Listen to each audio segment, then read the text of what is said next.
अगर आप पितृदोष के निर्माण की बात करें और कुंडली के अंदर इसे देखना चाहते हैं तो पितृदोष का निर्माण, जैसे कि हमारे पुराने ग्रंथ कहते हैं, किताबों में, बुक्स में लिखा हुआ है, उसके अकॉर्डिंग आपके जीवन में पितृदोष तभी उत्पन्न होगा जब हमारे पूर्वजों के द्वारा या हमारे पितरों के द्वारा नेगेटिव कर्म किए जाते हैं, जैसे गौ हत्या या सर्प की किसी तरीके से हत्या की गई हो।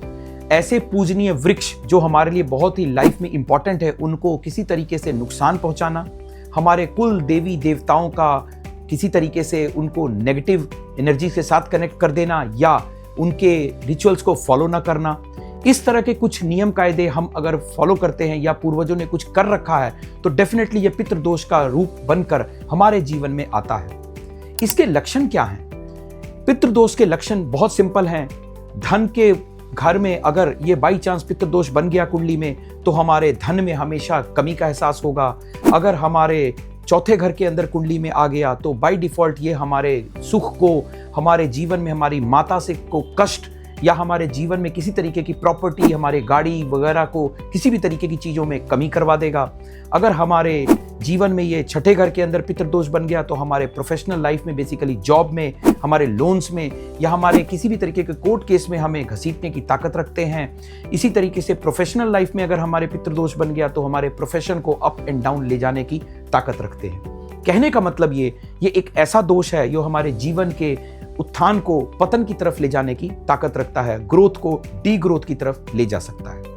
क्या इसे हम दूर कर सकते हैं? डेफिनेटली समय समय पर हमारे जीवन में साल के बाद जब हमारे पितृपक्ष आते हैं उस समय विधिवत रूप से इनकी पूजा करवा सकते हैं और नियम कायदों को फॉलो करके कुछ न कुछ उन्हें अर्पण किया जाए तो पितृदोष के अंदर से हम बाहर निकल सकते हैं। लेकिन रेगुलरिटी में हम ऐसा क्या करें? रेगुलरिटी के लिए आप सबसे पहले तो गरीबों को भोजन करा सकते हैं। इसके अलावा आप रुद्राभिषेक करवाइए, हनुमान वाहक का जो जाप वो रेगुलर कर सकते हैं। आप गरीबों को खिलाने के साथ साथ उन जीव जंतुओं को भी खिला सकते हैं, जैसे गौ ग्रास निकालिए, गाय को खिलाना, इसी तरीके से कौवे को लोग खिलाते हैं या आप किसी भी तरीके से चींटियों को खिलाते हैं या आप पक्षियों को खिलाते हैं। कहीं ना कहीं आप अपने पितरों के ऋणों से मुक्त हो जाएंगे और इस तरह की नेगेटिविटी से बाहर निकलना शुरू हो जाएंगे। पितृदोष से बाहर निकलने के और बहुत सारे उपाय आपको बहुत चीज़ों में मिलेंगे। ये कुछ ऐसे उपाय थे जो मुझे बहुत आसान लगे तो मैंने आप लोगों को बताया। डेफिनेटली इनका यूज़ आप करिए और अपने जीवन को सुखमय बनाइए। इसी के साथ धन्यवाद। मुझे लाइक, सब्सक्राइब और शेयर करते रहिए। मेरे कॉन्टैक्ट डिटेल्स आपके सामने हैं। धन्यवाद।